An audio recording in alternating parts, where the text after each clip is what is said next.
Parce qu'on a besoin de toi pour analyser cette info choc du jour qui concerne le PSG et le Parc des Princes.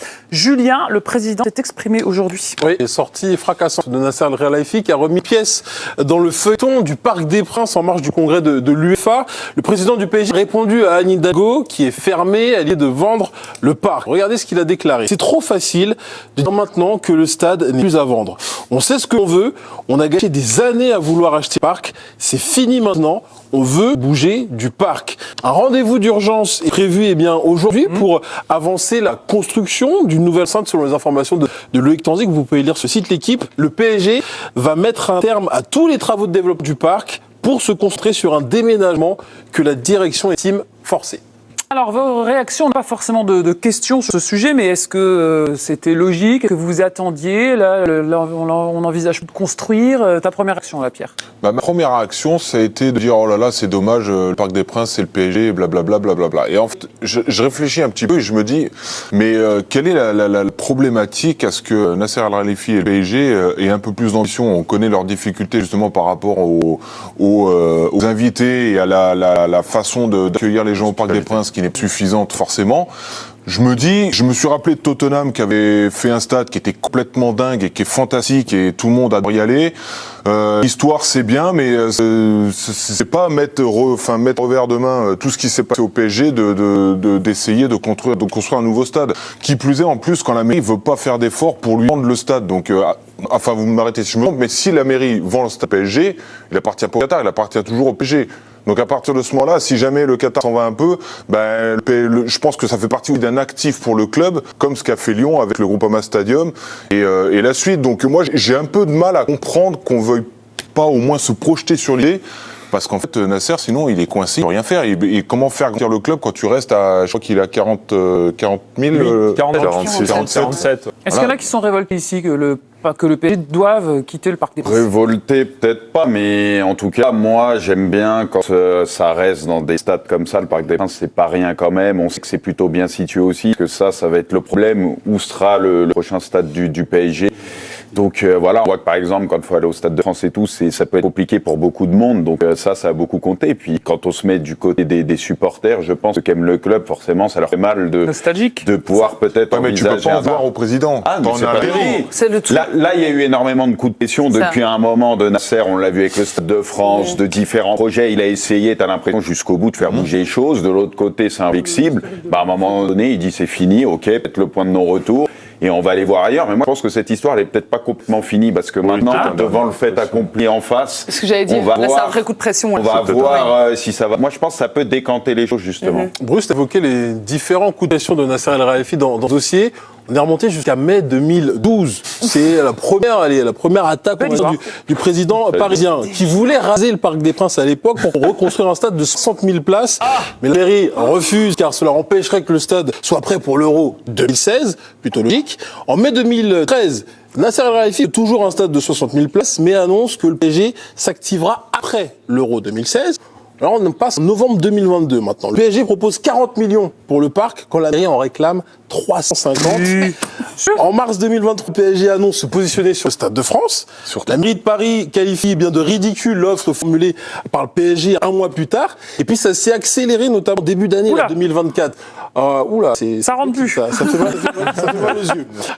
L'adjoint à la mairie, David Béliard, qui disait « Nous ne souhaitons pas la vente du Parc des Princes au Qatar. De toute façon, la vente du Parc des Princes. » Réponse de Nasser dans nos colonnes en janvier dernier. C'est pas qu'on est arabe que l'adjoint à la mairie répond ça et suggérait un racisme anti-Qatar à l'époque Nasser El-Khelaifi. Donc ce feuilleton, il a démarré en 2012 et il n'est pas prêt de se terminer. Ouais, ce qu'on voit à travers ce que tu viens de montrer, quand même, c'est aussi, je trouve, malheureusement, les erreurs de communication de la mairie de Paris. Par exemple, là, récemment, Hidalgo, la déclaration qu'elle a faite, c'est à Ouest France. Donc c'est un peu bizarre déjà de pas dire... le faire au Parisien. C'est un peu étonnant pour un sujet aussi sensible de ça à Ouest France. Et en plus, je trouve quand même très étonnant de sa part de dire, quoi qu'il arrive, on vend pas. Peut-être dans une négo, même si tu le penses, c'est pas forcé de tout dire d'emblée, au moins ils peuvent mais mettre... si elle est bonne dans ses propos, ça se saurait. Elle les enchaîne quand même. Il n'y a pas de négociation possible. Oui, voilà. On peut penser ce qu'elle pense, elle a tout à fait le droit de dire le parc, ça appartient aux Parisiens. On peut quand même entamer des négociations et voir si au moins laisser croire à l'autre qu'on peut bouger. Et là, tout a l'air bloqué. Je te sens remonter. Non, mais pour moi, il y a deux choses. La première chose, c'est ce que tu dis, l'environnement du parc et ce que ça représente pour les supporters et aussi la place qu'il a dans Paris. C'est génial de pouvoir jouer dans un stade au cœur de Paris. Moi, j'ai eu la chance de jouer dans différents stades à travers le monde. Tu vas jouer à Cardiff, par exemple, qui est en plein cœur de ville. C'est exceptionnel parce que tout ce que ça représente. La deuxième chose, c'est quand le stade est aujourd'hui. Est-ce qu'il est vraiment obsolète ou pas? Quand tu vois les nouveaux stades, tu parlais de Tottenham, je crois que le Real Madrid vient de construire un stade, un truc monstrueux. Il y avait Barcelone va rénover.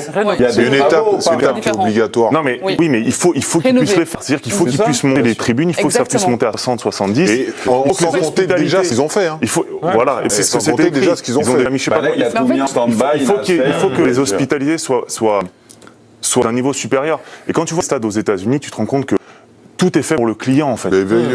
Tu vois, il faut exactement, c'est une expérience. En fait, moi, ce qui me gêne, c'est l'inflexibilité de la mairie. Je ne comprends pas cette préposition. Et surtout, si tu enlèves le PSG du Parc des Princes, tu fais quoi du Parc des Princes? Qu'est-ce qu'on fait de ça? Donc, elle a quoi en tête? Ça sera perdant-perdant pour les deux à faire ça. C'est ça que je comprends pas, parce que ça c'est une vitrine aussi. Et pour la ville, pour les supporters évidemment. Mais je comprends même pas. C'est un concours d'ego, exactement. J'ai l'impression que même aucun des deux ne se parle entre eux. Je sais pas ce qui se passe là-haut. Mais moi, je comprends pas du tout cette inflexibilité. Je trouve aussi que ça montre la difficulté qu'a le PSG à s'inscrire dans sa propre histoire. Et je trouve que depuis que le Qatar est là, il y a quand même un petit souci dans le fait que on voit qu'ils ont du mal à donner l'impression que le club n'a pas été créé au moment de l'arrivée des Qatariens. Et en fait, c'est un enjeu énorme de garder pour eux quand même le parc. Parce que le parc, à part la couleur du maillot, c'est la seule chose qui fait que c'est le même club. Sinon, tout a changé. Il n'y a aucun ancien joueur dans le club. Je veux dire, quand Luis Fernandez, là, il a dit récemment, il se moque de Luis Fernandez. Le truc qui m'a marqué, c'est quand Gérard Houllier est mort. Gérard Houllier, c'est quelqu'un de très important. C'est le premier entraîneur du PSG qui a remporté le titre de champion de France en 86. En fait, ils n'ont pas mis la bonne photo, ils ont fait très peu. Tout ça pour dire que le PSG, par rapport à ses supporters, ils n'ont pas l'impression qu'il y a une continuité. Et ça peut sembler anodin, mais c'est très très important. Historique, bien sûr. C'est pour ça qu'on dit que le Parc des Princes, c'est le PSG. Et c'est pour ça que c'est le parc, c'est la seule chose qui lie vraiment à leur passé, donc c'est un élément fondamental. Si on a Montigny le Bretonneux, bon courage. Bertrand Latour, en direct du tirage au sort Ligue des Nations, avant que les sélections n'arrivent à ton micro, comment tu as interprété, analysé cette info? Tu penses que le feuilleton est fini, toi aussi, ou pas encore? Il y aura bien une fin pour chaque feuilleton. Là, on semble s'en rapprocher. Malheureusement, mon sentiment, c'est vraiment celui d'un immense gâchis parce que, en tant qu'amoureux de foot, je suis attaché à ce que les clubs puissent s'inscrire dans un stade qui fait partie intégrante de l'histoire de celui-ci. Le Paris Saint-Germain est un club jeune, elle est à l'échelle de l'histoire du foot et il est vraiment attaché à l'histoire du Parc des Princes. C'est un stade extrêmement beau au niveau de l'architecture, c'est un stade qui résonne, c'est un stade qui est dans le cœur de la ville. Le Paris Saint-Germain, c'est Paris, Saint-Germain, Saint-Germain-en-Laye.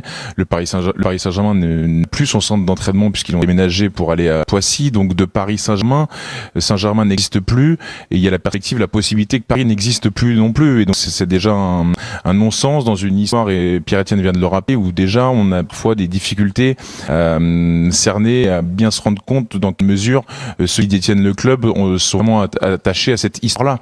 Donc moi, c'est extrêmement décevant et je trouve que les changements de stade, il y a la perspective peut-être qu'il y a un stade à l'hippodrome d'Auteuil, quel cas ce sera encore à Paris, mais moi je suis nostalgique de Gerland quand il s'agit de parler de l'Olympique Lyonnais. Le Groupama Stadium, il est très beau, mais pour y aller, c'est pas pareil. L'âme, c'est aussi ce qu'on y fait et les exploits que l'on crée, mais n'est plus la même non plus. C'est pareil pour le stade des Girondins de Bordeaux. Je trouve que depuis Chaban-Delmas, depuis Chaban, c'est plus pareil. Donc moi je trouve que c'est une histoire terrible, et après se posent d'autres questions que vous avez commencé à soulever, comme ce que deviendra le parc si le Paris Saint-Germain n'est plus le club résident, ou pour inscrire le Paris Saint-Germain. Enfin bref, je comprends aussi les besoins du club de générer des revenus à chaque fois plus importants, mais à quel prix?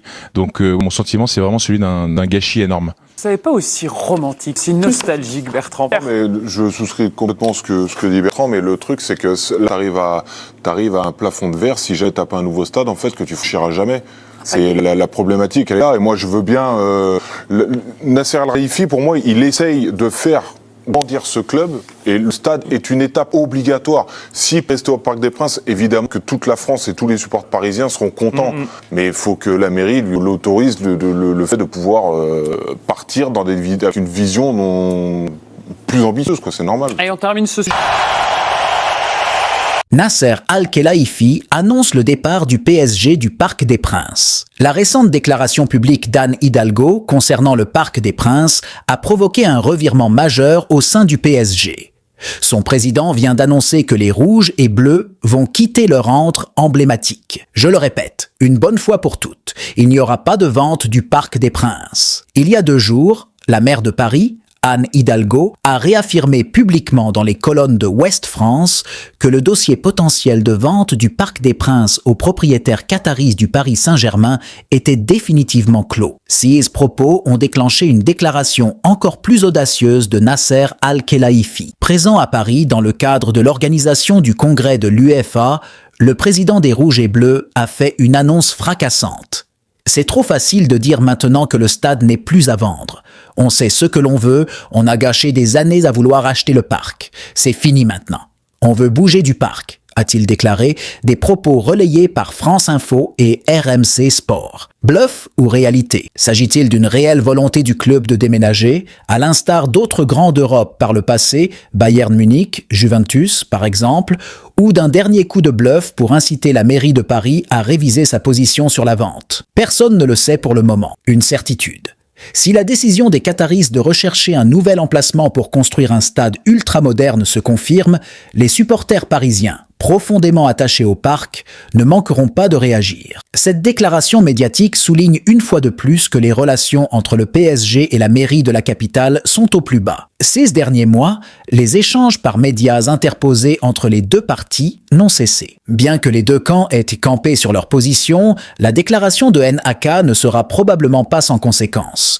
Pour rappel, le PSG envisageait d'acheter le parc pour le rénover en augmentant la capacité à 60 000 places. Mais le club avait également envisagé le rachat du Stade de France, projet depuis abandonné, ou la construction de son propre stade. Les sites de l'hippodrome de Saint-Cloud et de Saint-Quentin en Yvelines avaient notamment été évoqués. La pré-saison cauchemardesque de Lionel Messi avec l'Inter Miami. Arrivé en tant que légende vivante du côté de l'Inter Miami après son passage au Paris Saint-Germain, Lionel Messi a connu des débuts prometteurs avec la franchise américaine sur le plan individuel. Cependant, les dernières semaines ont été plus complexes pour la Pulga et son équipe qui traversent un véritable fiasco lors de leur pré-saison. Nouveau départ, nouveau championnat, nouvel environnement. Après avoir enchanté les fans de football en Europe pendant près de 20 ans en tant que légende incontestée du ballon rond, Lionel Messi, à l'âge de 36 ans, a fait un choix de carrière audacieux en rejoignant l'Inter Miami. Cette destination exotique faisait suite à son expérience au Paris Saint-Germain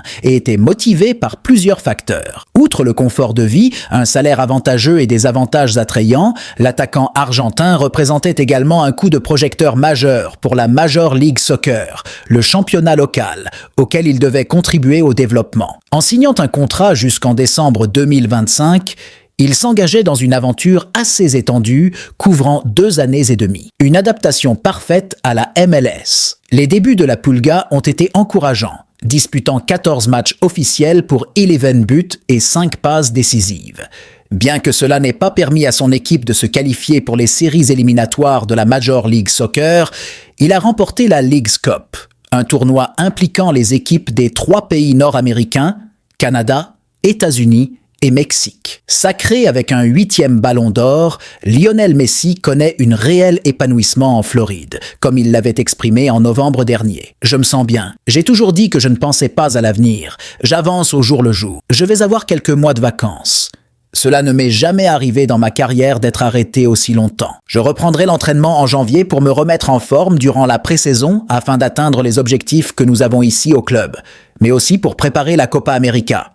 Je ne sais pas combien de temps je vais encore jouer. J'ai envie de continuer jusqu'à ce que je sente que je n'en peux plus, que ma condition physique ne me permet plus de jouer comme je le souhaiterais. Le temps nous le dira, avait-il ajouté. Évoluant avec aisance au sein d'une équipe où ses amis Sergio Busquets, Jordi Alba et Luis Suarez l'ont rejoint au fil de ce nouveau projet, Lionel Messi pensait vivre une préparation paisible. 100 heures. Malheureusement, les choses ne se déroulent pas comme prévu. Lionel Messi subit une décapitation médiatique. Absent lors du seul match remporté par son équipe contre l'équipe All-Star des joueurs du championnat d'Hong Kong, Lionel Messi a assisté depuis le banc au mécontentement du public. Les 38 000 spectateurs ayant payé entre 115 et 580 € pour cette rencontre ont hué et sifflé le joueur ainsi que le président de l'Inter Miami, David Beckham, en scandant « Nous voulons Messi et rembourser » alors qu'il n'était pas en état de jouer. Cette petite polémique a même conduit le gouvernement local, par le biais du secrétaire de la Culture,